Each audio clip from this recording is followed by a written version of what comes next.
position rankings have hit the wide receivers. Jeremy spoke with executives, coaches, and scouts league-wide. Here's where they landed amongst wideouts. Reigning Triple Crown winner Jamar Chase and fellow Bayou Bengal Justin Jefferson are 1-2. Then it's Tyreek Hill, CeeDee Lamb, A.J. Brown. The only second-year receiver in the top 10 is Malik Neighbors. Meanwhile, Terry McLaurin, amongst the honorable mentions, a group that includes a ton of talent. Puka Nacua, Brian Thomas, DK Metcalf, T. Higgins. McLaurin, for his part, skipped minicamp and voiced concern yesterday with his contract negotiations. I've been pretty frustrated, I'm not going to lie. Everything that has transpired up until this point has just been disappointing and frustrating. I've wanted to continue my career here. I've created my life here. My wife and I have bought our first home here. So this has been somewhere where I've always wanted to be. I haven't decided that yet. I'm trying to take things day by day. And, I think that's the disappointing part, where I was hoping up until this point things would clear up a lot more than they have. Frustrating and disappointing, Jeremy, not warm and fuzzy adjectives. The haven't decided that yet was in regard to McLaurin potentially skipping camp when it opens next week. What's going on with these negotiations? Yeah, Phil, I'm told that what McLaurin said is only scratching the surface of his frustration. There have been no meaningful talks between the Commanders and McLaurin this summer, and it's an issue of the marketplace being around that $30 million mark. You're seeing even receivers that are in McLaurin's weight class or less. Brandon Ayuk, T. Higgins getting deals around $30 million or more. Garrett Wilson, we just saw it. I'm told the Commanders are simply not in that space. Based on the indications that they have given McLaurin, he feels like he belongs there, so something's going to have to give. And I checked with a source who said, look, anything might be possible. McLaurin does not want to be traded. The Commanders, I'm told, firmly do not plan to trade him. But does he make this more difficult and take the next step and ask for a trade request or hold out? Anything feels possible right now, even though he does, at the end of the day, want to be there. Yeah, guys, it's mid-July. I mean, you hear this all the time. Disgruntled, upset. Look, it's mid-July. If we're in late August, it's a different sort of feeling. And look, Terry McLaurin's a great player. Great stat. Over the last 5 years, he leads the NFL in tight window catches. And when you're a young, up-and-coming quarterback like they have in Jayden Daniels, you want somebody that can make those contested catches. And Jeremy, to your point about him not going anywhere, just follow the logic. You have an emerging quarterback. You acquired Laramie Tunsil and Deebo Samuel. They're not doing that to trade arguably, their best non-quarterback in Terry McLaurin. I'm sure there is a landing spot. Adam Peters and Dan Quinn have done a great job building this team in really short order. So again, throw out the high and the low, find a landing spot that both sides can live with, and you move on.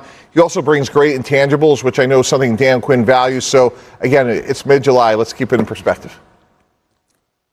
Mike T, I would love to get your take on this. To me, this is not that hard. Okay, throw out Justin Jefferson, throw out Jamar Chase. And if you look at the high number being 34, 35 then, and you look at where T. Higgins came in at 28, put him somewhere in the middle. That's number one. Number two, you trade for Deebo Samuel, you add a little money to him. So Deebo's making somewhere around 21 right now. McLaurin, in my opinion, is a far better receiver than Deebo. So he's got to be north of 28, 29, 30 million. To me, this is not really that hard of a deal, Mike T. Yeah, Booger, I'm right there with you. And again, if you're off by a couple $1 million, you add in some incentives or escalators. And again, there's some intangibles. More work to be done, but we have plenty of time. We're still, as you said, Phil, 50 days away from kickoff. And Mike, you mentioned that tight window stat. Also, McLaurin, terrific on high leverage downs. Jayden Daniels led the NFL in QBR on third and fourth down. 20 completions on third or fourth down were first downs to McLaurin. That's 8 more than anybody else on the Commanders roster. Jeremy, let's get to some top stories. Trey Smith and the Chiefs beat yesterday's deadline for long-term deals of tagged players. It does. Yeah. All right, show me the money. Back to the NFL, where it's time to show us where tons of cash was handed out in the form of contract yesterday. Terry McLaurin, not happy with his current contract situation, spoke publicly on it.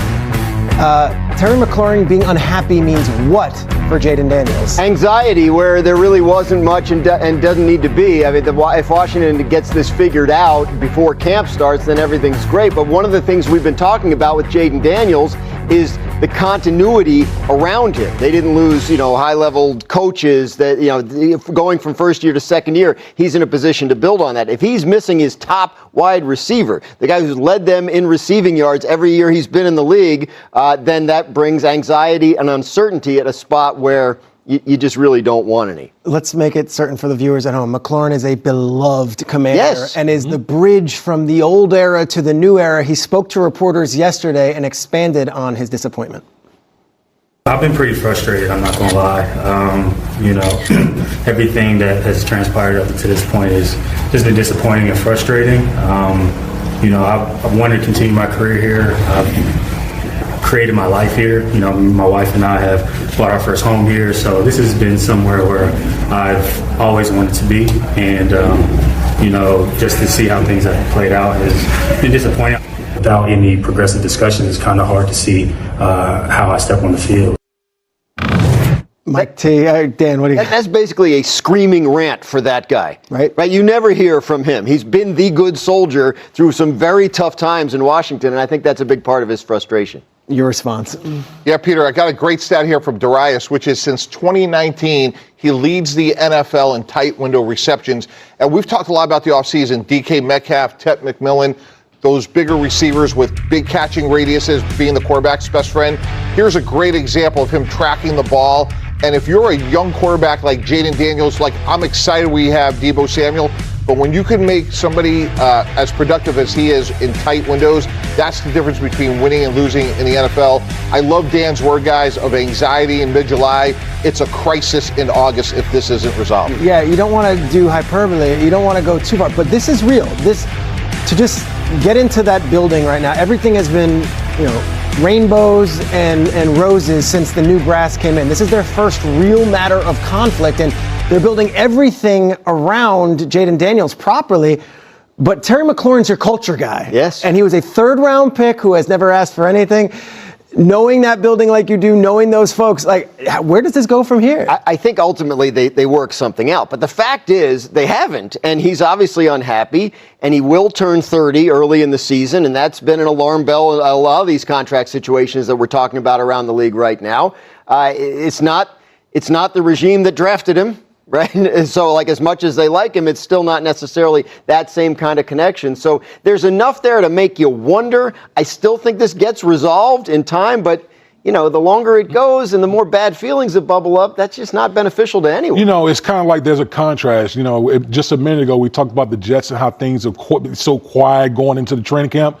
This is the last thing you want to have happen going into training camp where one of your best players is disgruntled. You don't want that type of noise, when you have so much positive momentum coming off of last season. And I think logic will prevail. We talked a lot about this TJ Watt get done. I think TJ Watt in Pittsburgh has to get done. They went out and got Aaron Rodgers.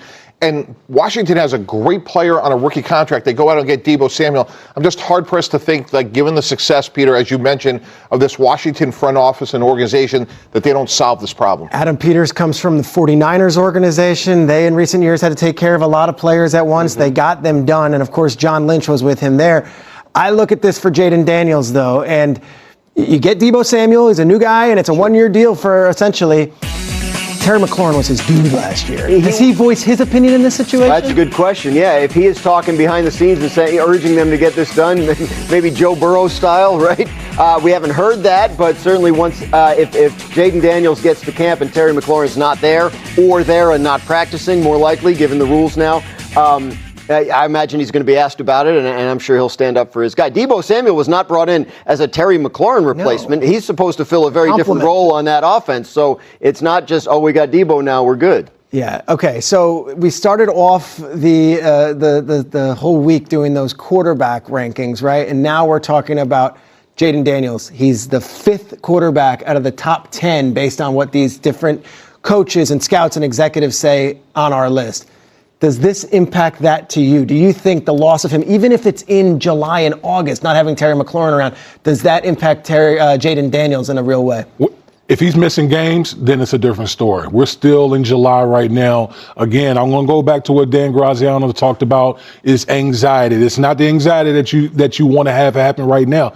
Now, if he's holding out in September, now it's a totally different ball game. We know how frustrated he is, but when you start missing games, considering the type of player that he is and what he means to Jaden Daniels, then we're talking a different thing right now. You've been down. I remember you at the Roscoe Diner meeting with Darrell Reeves. Right. So you've been down these roads before. Yeah. There's many calories to be consumed between now and missing games. So let me tell you, Adam Peters looks way too in shape for a GM. So he's got to roll up his sleeves. And again, Laramie Tunsil, Deebo Samuel, they didn't bring in those guys not to get this deal over the hump. So let's see where we are in a month. Okay, that's just the start of some wide receiver talk, because coming up... Skull family, buckle up, because the Minnesota Vikings might be about to make one of the biggest offensive moves of the offseason. While rumors out there are pointing to the Jets, sources close to the situation are telling a different story.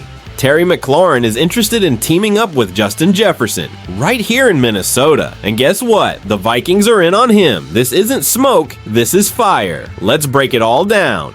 Before we dive in, make sure to hit that like button, subscribe to the channel if you love your Vikings like I do, and turn on those notifications. Let's go! So here's what's going on. Terry McLaurin has officially had enough in Washington. The dude skipped mandatory minicamp, contract talks have stalled, and now reports are saying flat out he's unhappy.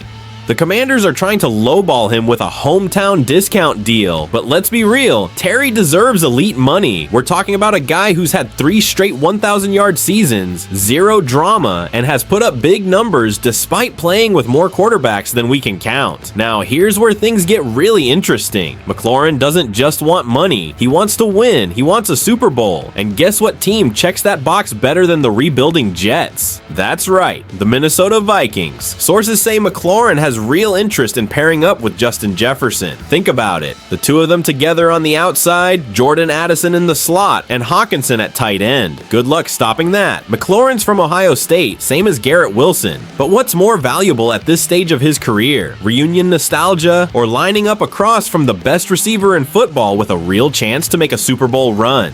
Let's talk football now. Terry McLaurin is one of the best route runners in the league. He can stretch the field, work the intermediate game, and he's got some of the best hands in the NFL. Only 2 drops last season on 128 targets. That's elite. Add that to Jefferson's gravity on the outside. Defenses won't be able to double anyone. That opens up the playbook for J.J. McCarthy, gives Addison even more freedom, and makes Aaron Jones's life so much easier in the run game.